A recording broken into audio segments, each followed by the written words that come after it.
Selamat berjumpa kembali dalam pembahasan kita yang mana untuk kesempatan kali ini kita akan membahas sebuah tema yang masih erat kaitannya dengan dunia bisnis. Untuk kesempatan kali ini tema yang akan kita angkat yaitu tentang analisis pemasaran atau di dalam praktik bisnis sering digunakan dengan istilah marketing analytics. Analisis pemasaran ini merupakan suatu proses mengelola dan mempelajari metrik data untuk menentukan ROI. ROI ini adalah return on investment. Kalau kita berbicara tentang marketing analytics ini, maka di sana terdapat beberapa komponen utama. Komponen utama yang ada di dalam marketing analytics ini, yang pertama adalah database marketing yang terpusat. Data dalam hal ini yang harus diolah oleh marketer, di antaranya yang menyangkut tentang kapan strategi pemasaran itu dijalankan, kemudian juga yang berkaitan dengan apa yang menjadi kebutuhannya, dan juga tentang siapa yang harus bertanggung jawab, dan tidak lupa pula yang menyangkut tentang berapa anggaran yang dibutuhkan. Oleh karena itulah, dalam hal ini sangat dibutuhkan database marketing yang terpusat, di mana semua data harus dapat diakses di satu tempat. Ini adalah komponen yang pertama. Kemudian komponen utama yang kedua dari marketing analytics adalah yang menyangkut tentang dashboard ad hoc. Di dalam melakukan aktivitas berupa analisis pemasaran, acap kali seorang marketer memiliki tujuan-tujuan spesifik. Misalnya saja tentang berapa budget yang dibutuhkan. Maka untuk mendukung tujuan tersebut, diperlukanlah data-data yang sesuai dengan tujuan dimaksud. Tentu ini dapat didukung dengan adanya dashboard ad hoc atau dashboard yang memang dirancang untuk menunjukkan data-data tertentu. Kemudian komponen berikutnya yaitu yang menyangkut tentang data dari waktu ke waktu. Yang dilakukan oleh seorang marketer tentu tidak hanya menganalisis strategi pemasaran yang sedang dijalankan saat ini. Akan tetapi, seorang marketer juga harus menganalisis strategi-strategi yang pernah dijalankan sebelumnya. Tentu saja, ini akan memberikan suatu deskripsi yang jauh lebih lengkap tentang tren maupun tentang perkembangan strategi yang pernah dijalankan. Kemudian komponen berikutnya adalah yang menyangkut tentang data yang mudah diakses. Biasanya marketing analis banyak yang memiliki latar belakang dunia marketing. Cukup jarang yang memiliki background IT. Sehingga harus disadari bahwa belumlah banyak marketer-marketer yang familiar dengan pengolahan data. Oleh karena itu, analisis marketing ataupun analisis pemasaran ini memerlukan data dan juga dashboard yang mudah untuk diakses. Dan komponen yang kelima yaitu tools analysis marketing yang tentunya berkualitas. Biasanya analisis marketing dilakukan dengan bantuan tools tertentu. Oleh karena itu, haruslah dipastikan bahwa berbagai tools yang akan digunakan memiliki fitur-fitur yang dibutuhkan. Misalnya, tools-tools yang mampu membaca tentang hubungan antara satu dengan faktor-faktor lainnya. Itu adalah komponen-komponen utama yang ada di dalam analisis marketing. Nah, tentu bagi suatu entitas bisnis atau lebih khusus lagi perusahaan, manakala dia telah melakukan suatu aktivitas berupa analisis marketing ini, ada cukup banyak manfaat yang bisa diserap. Di antara manfaat-manfaat itu yang pertama adalah bahwa dengan dilakukannya analisis marketing, maka ini akan mengkonfirmasi klaim ataupun perkiraan dengan data-data yang berupa angka. Kemudian manfaat yang kedua, perusahaan dengan adanya analisis marketing ini akan memiliki tingkat fokusitas yang lebih tinggi pada tujuan marketing yang ingin direngkuh. Manfaat selanjutnya yaitu dengan dilakukannya analisis marketing ini, maka akan mampu mengubah data menjadi informasi yang berharga.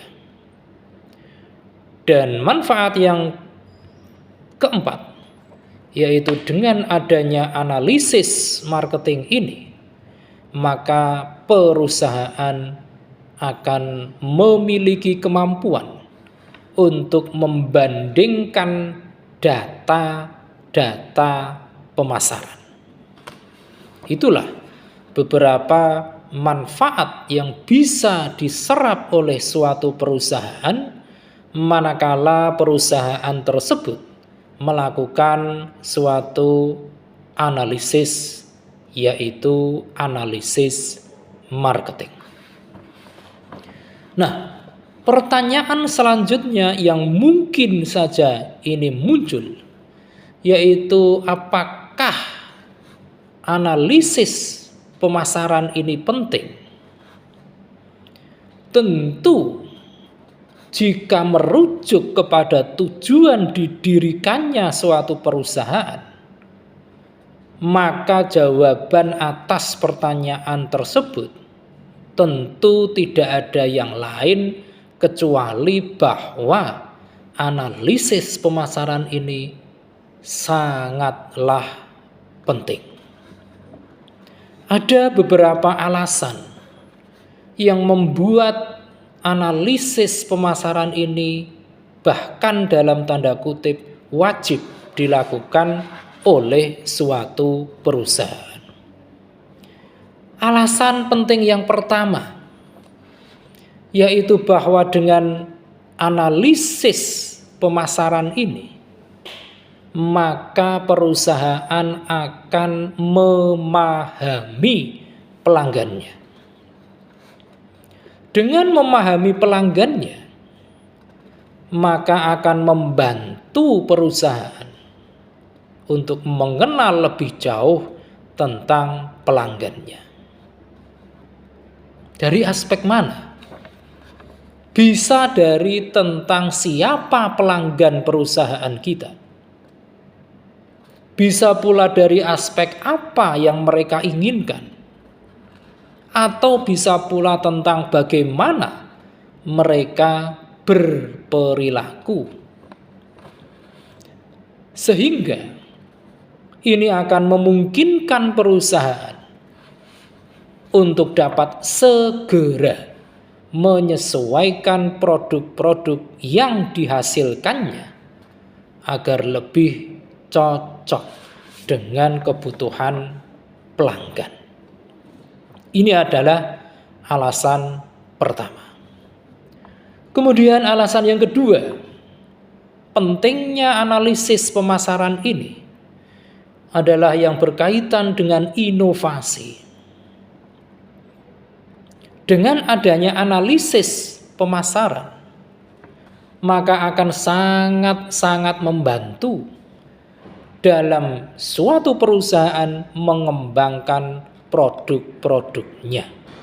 Utamanya manakala perusahaan mengeluarkan produk-produk baru ataupun perusahaan meningkatkan produk-produk yang telah ada. Dalam hal ini, perusahaan dapat mengidentifikasikan tentang seberapa besar peluang pasar yang memang akan dipenuhinya.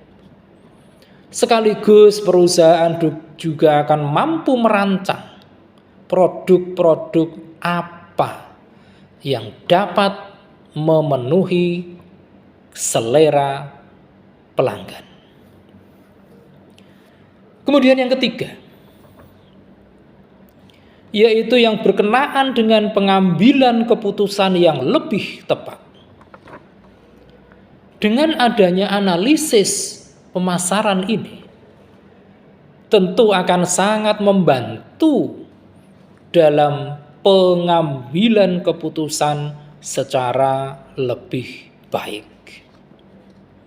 Dalam hal ini, perusahaan dapat menentukan berbagai strategi,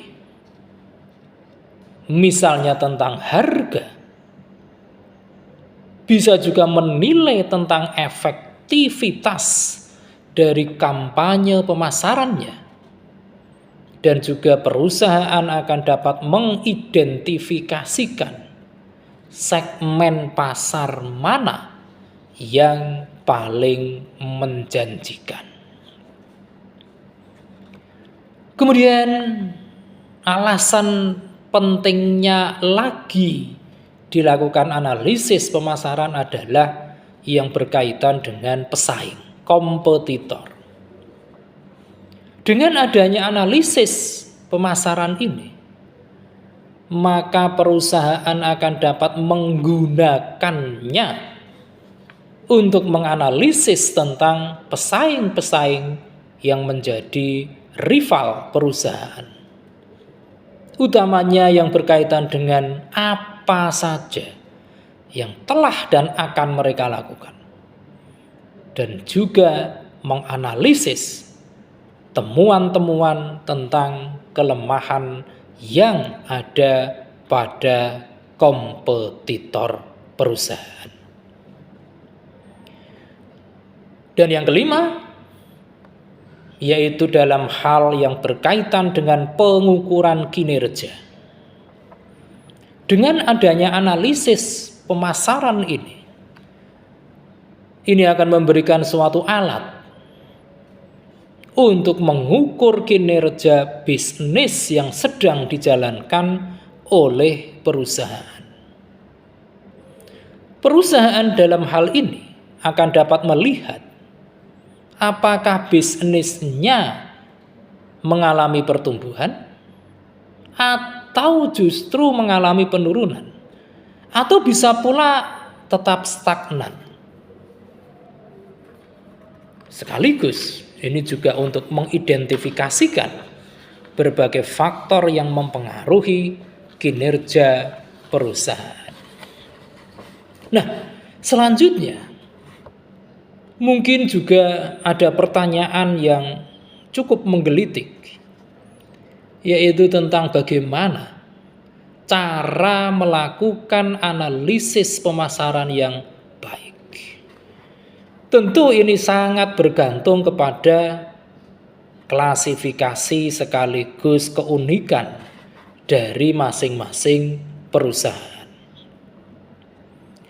Tetapi ada beberapa langkah yang mungkin bisa diterapkan secara general bagi hampir semua perusahaan, khususnya dalam rangka melakukan analisis pemasaran ini.